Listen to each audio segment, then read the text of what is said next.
Good morning, everybody. Shalom.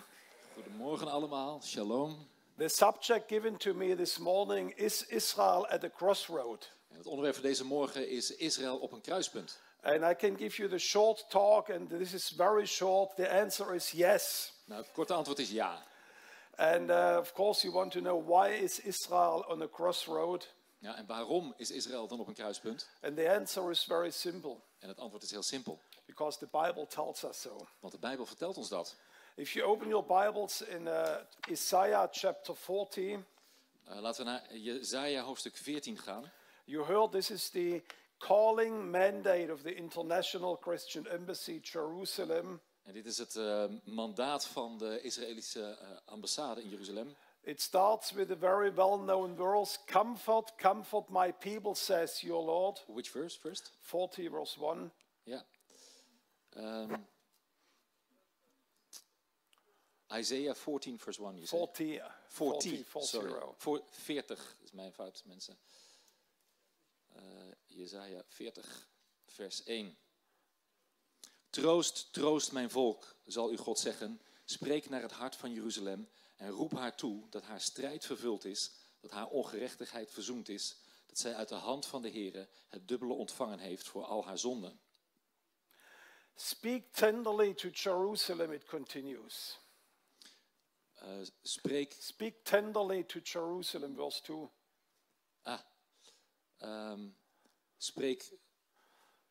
Speak to the heart of Jerusalem. En roep haar toe dat haar strijd vervuld is. Ja. Yes, and tell her that her warfare has ended. Haar strijd is vervuld. That her iniquity is pardoned. Dat haar ongerechtigheid verzoend is. And that she has received from the Lord double for her sin. En dat ze uit de hand van de Heere het dubbele ontvangen heeft voor al haar zonden. What the prophet and what the Lord is telling us through this passage. Wat de Heer ons vertelt door deze tekstgedeelte. He says, tell Israel that you as a nation, you are at a crossroad. Vertel Israël, als een natie sta je op een kruispunt. God is telling Israel it's about time for you to turn into a new direction. Het is nu tijd voor jou om een nieuwe richting te kiezen. For 2000 years you have been on a highway of persecution. Voor 2000 jaar lang heb je op een snelweg gezeten van vervolging. On the avenue of pogroms and Holocaust. Op een weg van pogroms en holocaust. It was a time of warfare. Het was een tijd van oorlogvoering. And God is calling the church. He says, tell my people.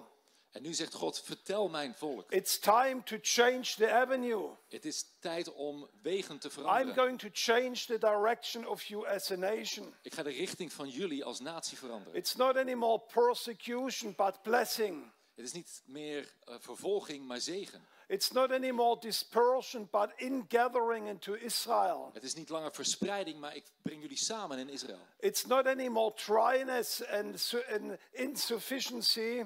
Het is geen tekorten meer. But God says, I'm going to pour out my spirit. Maar ik zal mijn geest uitstorten. And 125 years ago. En 125 jaar geleden. In Basel. In Basel. We heard from Jacob. We have been there just a few days ago. En je hoorde van Jacob, we waren daar een paar dagen geleden. That's where God rammed the signpost into the earth. En dat is waar God de wegwijzer, dankjewel, in de aarde heeft geramd. And the whole world could see it. En de hele wereld kon het zien. That Israel from now on is going in a new direction. Dat Israël in een nieuwe richting gaat nu. In a time of restoration. In een tijd van herstel.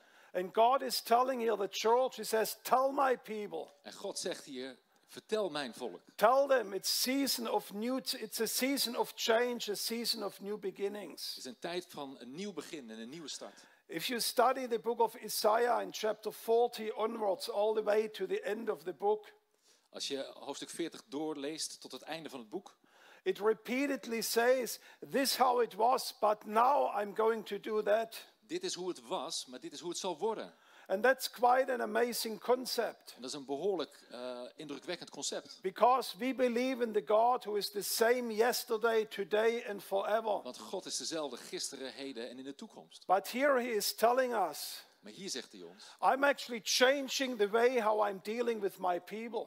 Maar ik ga nu iets veranderen in de manier waarop ik omgaan met mijn volk. I'm dealing with them not anymore in the same way how I did it 100 years ago. Ik doe het niet meer op dezelfde manier als dat ik 100 jaar geleden deed. It's a season of change. Het is een tijd van verandering. One of the sons of Jacob is studying change management. En de zoon van Jacob en Henny studeert change management. And I believe this is going to be one of the most important subjects in our time. Het is een van de belangrijkste onderwerpen van onze tijd. Because we are living in a time where many things are changing. Want we leven in een tijd waar een heleboel dingen veranderen. Israel is changing. Israël is aan The het veranderen. destiny of the Jewish people is changing. De toekomst van de bestemming van het Joodse volk is aan het And veranderen. church, listen very carefully to me. En kerk, luister nauwkeurig. We as church, we need to be changing. En wij als kerk moeten aan het veranderen zijn, verandering brengen. And this conference is all about that. En deze conferentie gaat erover. That we are at a crossroad and we need to change. Wij zitten op een kruispunt en wij moeten veranderen. There is a new direction for Israel. Er is een nieuwe richting voor Israël. How do we feel that? Hoe voelen we dat? The very practical way how we sense this every day in Israel is in its economy. En dat voelen we iedere dag in de economie van Israël. Now, when the state of Israel was established, it was a rather poor country. En toen Israël werd gevestigd in 1948 was het een arm land. It was an agricultural nation. Het was vooral agricultuur. 75% of the agriculture in Israel, of the economy in Israel, was agriculture. En land- en tuinbouw was 75% van de economie. Today, Vandaag. less than 2% of Israel's income comes from agriculture. Nu is het slechts 2% van het totale bruto product in Israël. Israel has become the startup nation. Het is een start-up natie geworden. Israel is today one of the most successful nations in the whole world. Het is een van de meest succesvolle naties in de wereld vandaag de dag. Did you know Wist je that Israel has more unicorns than all of Europe? Wist je dat Israël meer unicorns heeft dan in heel Europa? Did you know that? Wist je dat? Dat zijn succesvolle start-ups. Did you know, who knows what is a unicorn? Wie weet wat een unicorn is? I was sitting the other day with a member of Knesset. Ik zat met iemand van de Knesset, van het And he parlement. said, Jürgen, Hij zei, Jürgen, we have more unicorns in Israel than all in Europe. we hebben meer unicorns in Israël dan in heel Europa bij elkaar I heeft. was scratching my head. Ik krapte op mijn hoofd. And I said, well, I know unicorns from fairy tales. Ik ken unicorns wel uit sprookjes. They don't really exist. Die bestaan toch niet? And he looked at me and said, oh, I see you don't know what they are. Ah, ik zie dat je niet begrijpt wat het is. He says, unicorns Unicorns, weet je wat dat zijn? are startup companies that within a short time reach $1 billion stock value on the stock market. Dat zijn succesvolle start-up companies, meestal software companies, die binnen een hele korte tijd $1 miljard in omzet realiseren. It's not only software, can be in all industry area. Dat kan in allerlei soorten industrie zijn, niet alleen software. Ja. And Israel En Israël has more of those companies than all of Europe has. heeft meer van die unicorns dan heel Europa bij elkaar. Just a few weeks ago, Slechts een paar weken geleden. I was opening the newspapers En ik las de krant. and they said, we are moving from unicorn to decahorns. En we moven van unicorns naar decahorns. That's 10 horns. Dat zijn de 10 10 van die billion. horens. Ja, It's unheard of. 10 billion. 10 miljard. Prime Ongelooflijk. Minister Netanyahu at the gathering of the Jerusalem prayer breakfast, or the former prime minister, De former prime minister Netanyahu had een ontbijt. he said Israel just a few weeks ago overtook Germany, Holland, England, France in their gross domestic product per capita. En Israël is de landen in West-Europa voorbij in het bruto nationaal product van deze landen. Duitsland, Nederland, Engeland en Frankrijk geloof ik. I couldn't believe it. Gewoon ongelooflijk. I couldn't sleep that night. Ik kon er niet van slapen. And I was Googling. En ik was... I was doing the Google. ik moest even opzoeken op Google. And I checked the International Monetary Fund. Ja, ik moest even kijken op het Internationale Monetair Fonds. And they said, yes, it's absolutely true. Het is waar. Israel has become one of the most wealthiest countries in the world. Het wordt een van de rijkste landen van de wereld. Why? Waarom? Because God says, I put you on a turning point, on a crossroad. Waarom? Omdat God zegt, ik plaats je op een punt van verandering. I'm going to change the destiny of your nation. En ik ga de richting en de route van deze natie You are not veranderen. anymore the tail, you are the head. Je bent niet langer de staart, je wordt de kop. Now you might ask me, Jürgen, tell me, Nou, Jürgen, vertel eens dan. why then should we support the International Christian Embassy? Why should we support Waarom them? zouden we de Internationale Christelijke Ambassade supporten dan? It's a good question. Dat is een hele goede vraag. Because Israel, honestly, Want Israël, eerlijk gezegd, is a very wealthy country. is een heel rijk land. But we need to understand one thing. Maar we moeten één ding begrijpen. We are not supporting Israel or the Jewish people Wij ondersteunen niet Israël of het Joodse volk.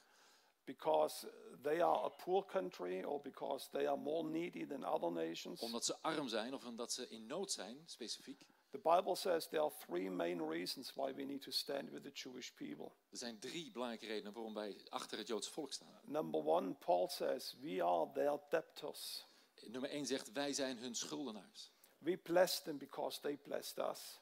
Wij zegenen hen, want zij zegenen ons. We bless them because they gave us their Bible. Wij zegenen hen, want zij gaven ons de Bijbel. We bless them because they gave us Messiah. Wij zegenen hen, want zij gaven ons de Messias. Without the Jewish people, this conference wouldn't be here today. Zonder het Joodse volk zou deze conferentie hier niet zijn vandaag. We would be still barbarian, believing in our ancient gods. We zouden nog steeds barbaren zijn en allerlei rare goden geloven. And Paul says, because we are debtors, that's why we bless them. Maar omdat wij schuldenaren zijn, zullen wij hun zegenen. Secondly, we bless them Het tweede is, wij zullen hun zegenen, because the Bible commands us to. want de Bijbel draagt ons dat op. It's not a conditional. Het is niet zomaar. It's not connected, well, if they are poor, you support them. Het is niet omdat zij arm zijn, daarom moet je ze zegenen.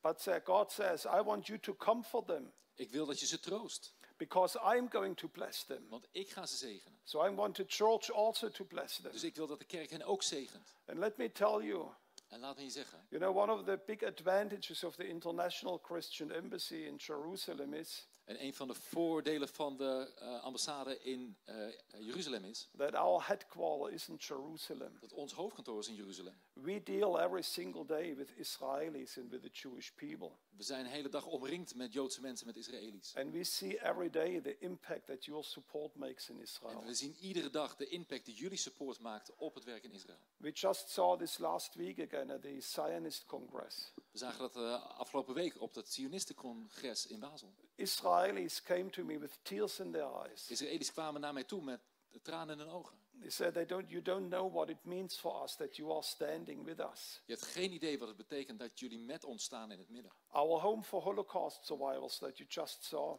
En het tehuis voor Holocaust-overlevenden wat je net hebt gezien in de I video. remember the very first day when we opened that place. En de eerste dag dat wij deze plek openden. The chief rabbi of Israel came to put there the mezuzah. En de hoofdrabbi van Israël kwam daar om de mezuzah op de deur te spijkeren. The mayor of Haifa was there. En de burgemeester van Haifa was er. 2 government ministers. 2 ministers van het parlement. I think almost 10 members of Knesset. En 10 leden van het parlement. And I asked our partner with whom we are working in Haifa, how do all those people come here? En ik vroeg aan onze partner in Haifa, hoe komt het dat al deze mensen hier zijn? He says, it's very easy. Come with me to my office, he said. Hij zegt, het is heel eenvoudig, kom maar mee naar mijn kantoor. And he led me in his office and he opened the computer. Hij ging naar het kantoor, opende zijn computer. And then he showed me, he says, this was yesterday in the Israeli evening news at 8 o'clock. En dit was gisteravond om 8 uur op het nieuws. The evening news started the following way. En het nieuws opende op de volgende manier. For 15 years, the Israeli Knesset is debating to establish a home for Holocaust survivors. Al 15 jaar lang is de Knesset, het parlement, bezig om een Holocaust-tehuis te openen voor Holocaust The survivors. news anchor said they are still debating. En ze zijn nog steeds aan het debatteren. But 3 months ago, the Christian embassy came and they did in 3 months what the Knesset couldn't do in 15 years. En 3 maanden geleden kwam de Israëlische ambassade, de Christelijke ambassade, en opende binnen 3 maanden zo'n tehuis. And let me tell you, when you go to that house, En als wij naar zo'n tehuis gaan, when we started it, I was very concerned. en toen wij dit startten, ik was erg bezorgd. I thought, what will happen when you put 70 traumatized people in one spot? Wat gebeurt er als je 70 getraumatiseerde mensen in zo'n tehuis stopt? This house is one of the most joyful houses in all of Israel. Dit is een van de prachtigste, vrolijkste huizen in heel Israël. I heard it so many times. Ik heb het zo vaak gehoord. That Jürgen, this time here in that home is the most beautiful time in our whole life. En deze tijd in dit huis is voor ons de mooiste tijd van ons leven. And that's why we are there.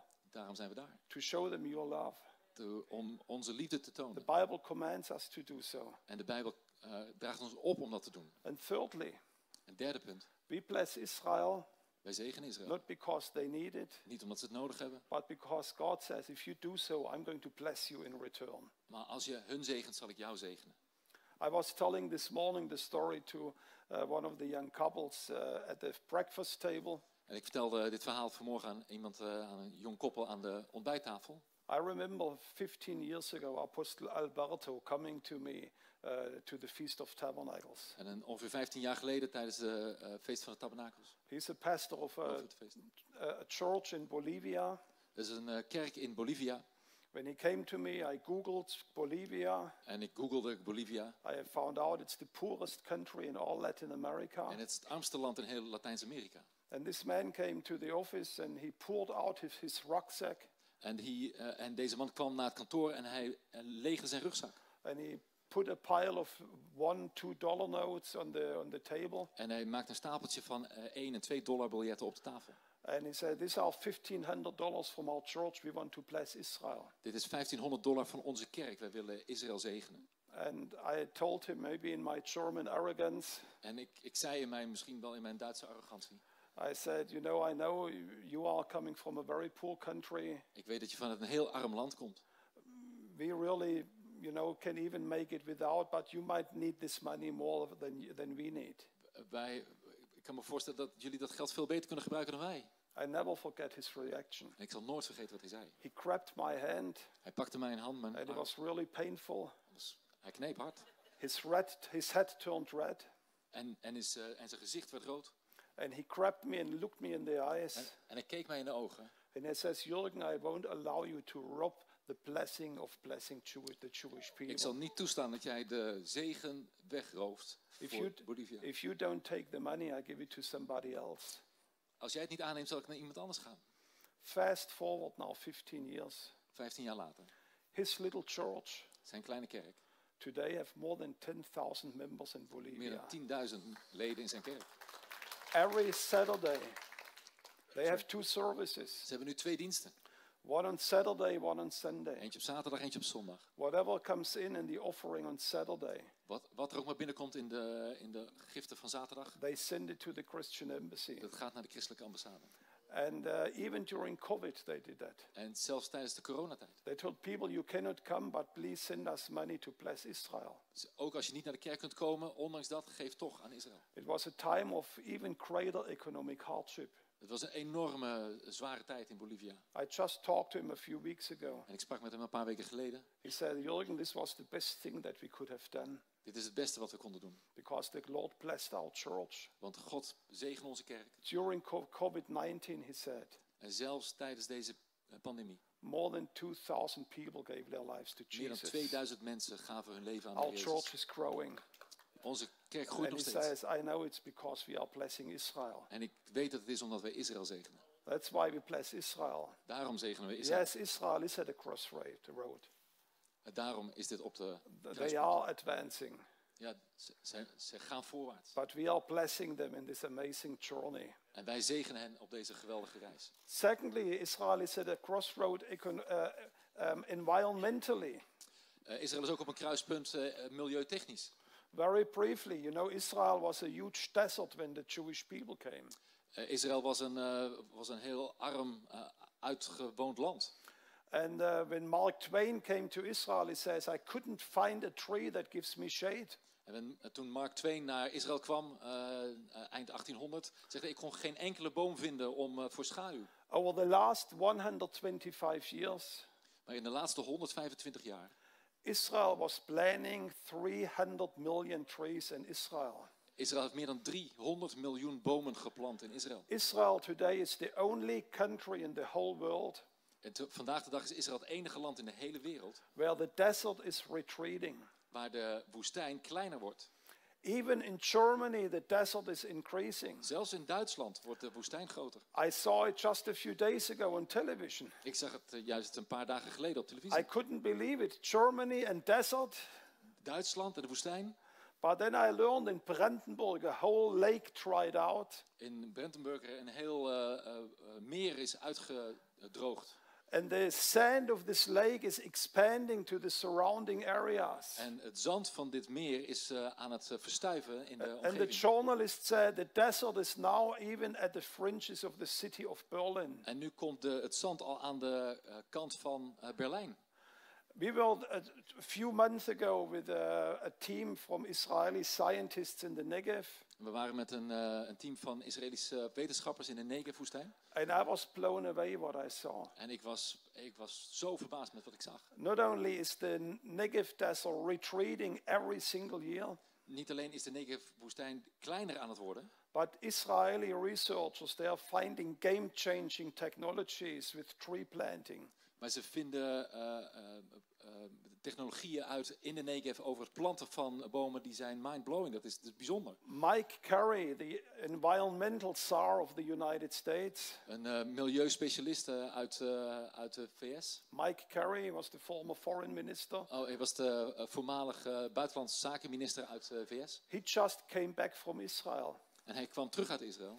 He says Israel found a solution for global warming. Israël heeft een oplossing gevonden voor de wereldwijde opwarming van de aarde. And we saw it with our own eyes. We hebben het met onze eigen ogen gezien. They showed us trees they are planting in the Negev. En ze hebben bomen geplant in de Negev. And they said our trees absorbing double the amount of CO2 than all the other trees. En deze bomen absorberen 2 keer zoveel CO2 dan alle andere bomen. And he said if we use this technology in the Sahel zone and other areas, Als we deze bomen gaan gebruiken op allerlei andere gebieden, it will change the world climate. het verandert dat het wereldklimaat. It's coming out of Israel. Het komt uit Israël. And the Bible tells us that one day the desert they will become like a Garden Eden.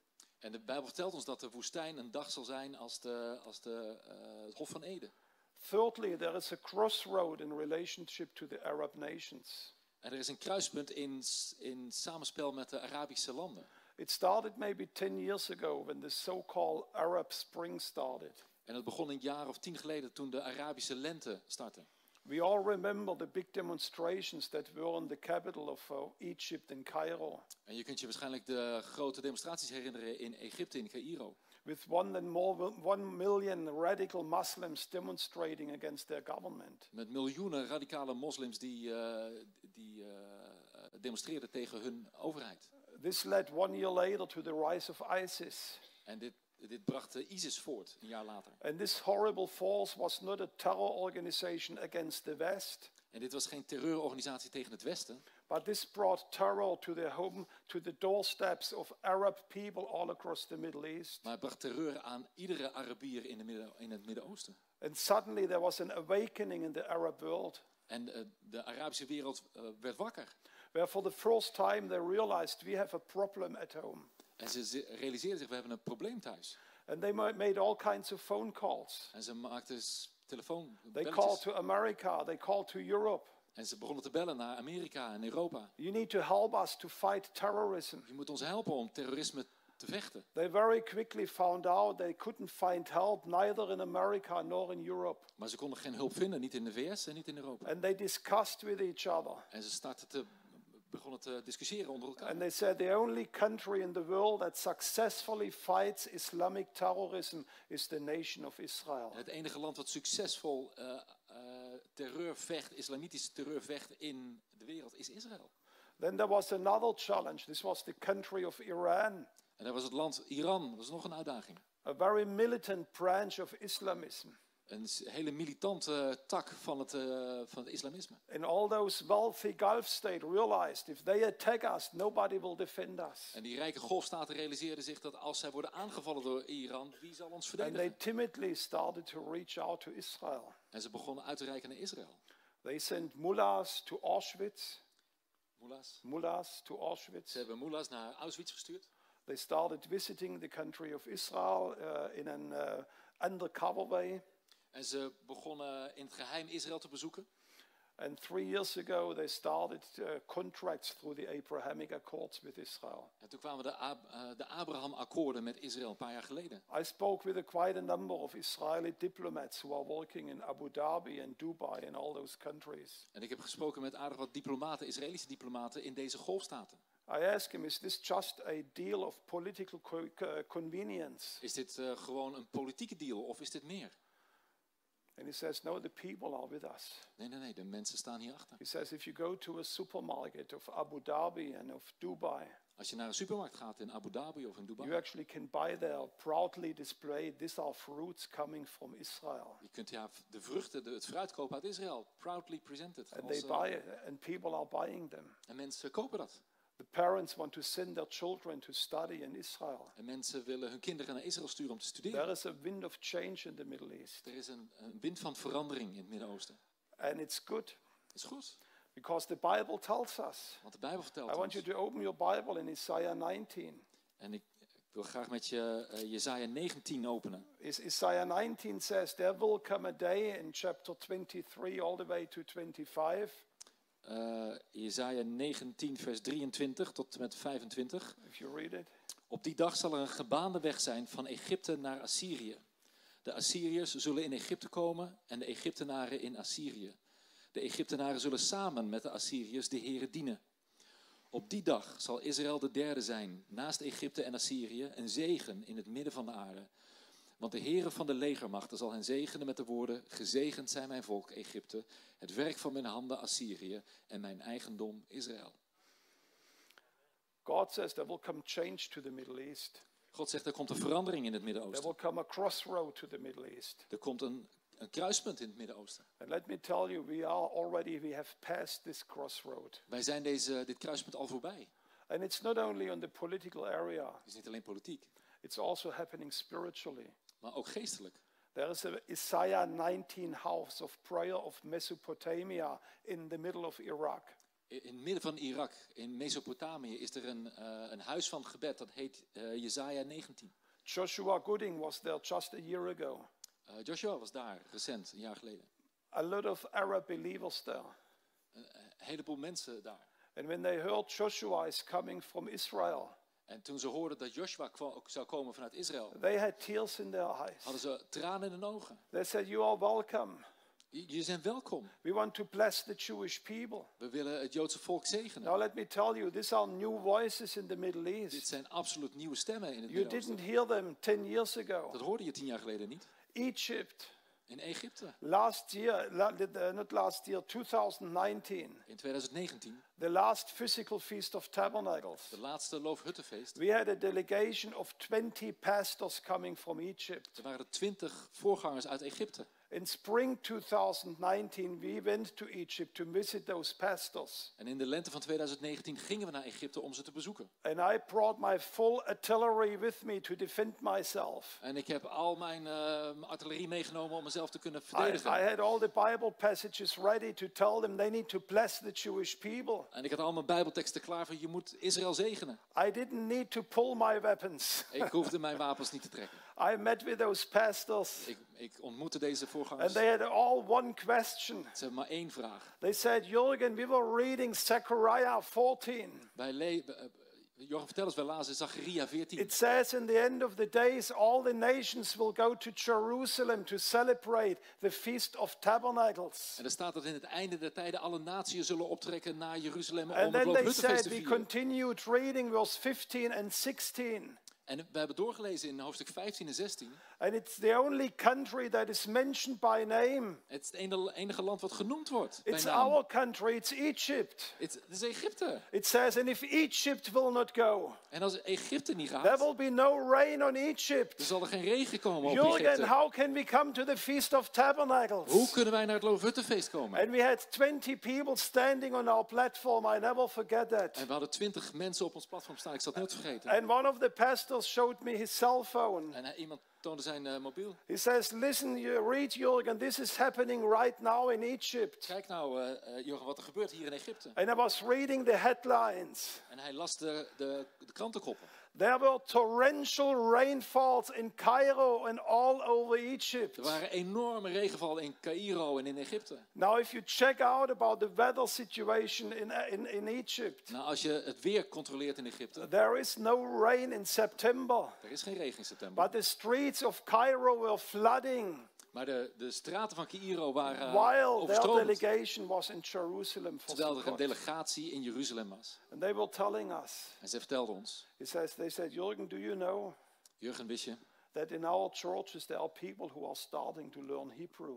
er zijn mensen in onze kerk die leren nu Hebreeuws. And he said, why do we do that? Waarom doen we dat? Because in Isaiah 19 it says, Omdat in Jesaja 19 there staat, will be 5 cities in our land that will speak the language of Canaan. omdat er 5 steden zullen zijn in ons land die zullen And he de says, taal spreken. a few months ago, they said, we just had the biggest Passover celebration in our history. En recent hadden we het grootste Pesach-viering in ons More land. than 1,000 Egyptian believers came together to celebrate a Jewish Passover. Meer dan 1000 Egyptenaren kwamen samen om Pesach te vieren. met elkaar. God says, I'm putting Israel at the crossroad. Ik zal Israël op het kruispunt plaatsen. It actually will be a huge highway Het zal een enorme snelweg zijn. that will go from Assyria all the way to Egypt. Van Assyrië tot aan Egypte. And together they will be a blessing on the En earth. samen zullen zij een zegen zijn voor de aarde. It's starting to happen right now. Het gebeurt nu. The biggest crossroad, and with this very briefly because my time is running out, En nog even kort, want ik heb niet zoveel tijd meer. and that's the most important crossroad. Is de belangrijkste kruispunt. The biggest amount of prophecies about the restoration of Israel. Het grootste aantal profetieën over het herstel van Israël. You find them, for example, Ezekiel 36 and 37, Je vindt ze in Ezekiel 36 en 37. and Joel chapter 3, En which one? Joel chapter 3, Joel, Joel. Zechariah chapter 12. En in Zacharias hoofdstuk 12. They all say the same thing. Ze zeggen allemaal hetzelfde. In the last days I'm going to pour out my spirit upon my Ik zal mijn people. geest uitstorten op alle. The biggest crossroad that Israel is heading towards Dat is de grootste kruispunt waar Israël naartoe onderweg is. is a national revival in the land Is of een Israel. nationale opwekking in het land. God says, I'm going to pour out my spirit on Israel. Ik zal mijn geest uitstorten op Israël. When we started the COVID Zoom calls, Toen we startten met allerlei videobellen tijdens corona. Jacob, you might remember we had rabbis joining us in some of those calls. We hadden in die video ook rabbies zitten. One of the rabbis who was with us, En een van die rabbies die ons vergezelde he daar. says, Jürgen, you need to understand, we actually are very similar in our belief. Jurgen, je moet begrijpen, we zijn heel erg vergelijkbaar in wat wij geloven. I said, what do you mean? Hoe bedoel je? He says, we believe that Yeshua, hu Mashiach ben Yosef, Jesus, he's the Messiah, the son of Joseph. Wij geloven dat Jezus de zoon van Jozef is. He was given up by his brothers. Hij is verraden door zijn broers. He was a blessing to the Egyptians, to the Gentiles. Hij was een zegen voor Egypte en voor de heidenen. And one day he will be recognized by his brothers again. En op een dag zal hij opnieuw herkend worden door zijn broeders. And I was skeptical, very honestly. En ik was sceptisch. I thought he knows what I want to hear. Hij weet vast wat ik wil horen. And then one day I took a hitchhiker from our little village. En op een dag nam ik een lifter mee van ons dorp. And I started talking to him. En ik had een gesprek met hem. And he said, oh, you are a Christian. Oh, je bent een christen? He said, oh, this is very good. Oh, dat is mooi. I'm a yeshiva student. Ik ben een student aan de yeshiva. Down here in the village, there is a yeshiva. Er is een school hier. And our rabbi is talking to us. En onze rabbi leert ons, onderwijst ons. He says, Yeshua, hu Mashiach ben Yosef. En Yeshua HaMashiach, de zoon van Jozef. And I couldn't believe my ears. Ik kon niet geloven wat ik hoorde. I was talking the other day to a member of Knesset. En ik sprak met iemand van het parlement. He said, Jürgen, there is something happening in our nation. Er gebeurt iets in onze natie. I can't tell you what it is. Ik weet niet precies wat het is. But it's like we all feel the presence of God over our country. Maar het is alsof de aanwezigheid van God over ons land is. I want to tell you, we are living in exciting days. We leven in opwindende tijden. Jacob said yesterday, Jacob zei het gisteren. they will turn to their Lord. Zij zullen naar hun Heer keren. It will lead to nuclear explosion of resurrection power that is being released. Dat is een opwekking van atoomkracht. It will be a blessing for the whole world. Het zal een zegen zijn voor de hele wereld. And that's the time in which we are living in. En dat is de tijd waarin we leven. Israel is at the crossroad. Israël staat op een kruispunt. And we as church, En wij als kerk, we are called to turn the same turn with Israel. we zijn geroepen om diezelfde richting op te gaan. To say, Lord, if you are blessing Israel, Heer, als u Israël zegent, we want to be your partners. dan willen wij uw partner If zijn. you are restoring Israel, Als u Israël we want herstelt, to restore dan Israel. willen wij Israël If herstellen. you are praying for your people, Als u bidt voor uw we volk, want to join praying for dan your willen wij people. u daarin And that's vergezellen. why we are there as the ICEJ, En daarom zijn we hier. to be your extended hands in Israel. Om jullie uitgestrekte hand te zijn in Israël. God bless you. God zegen.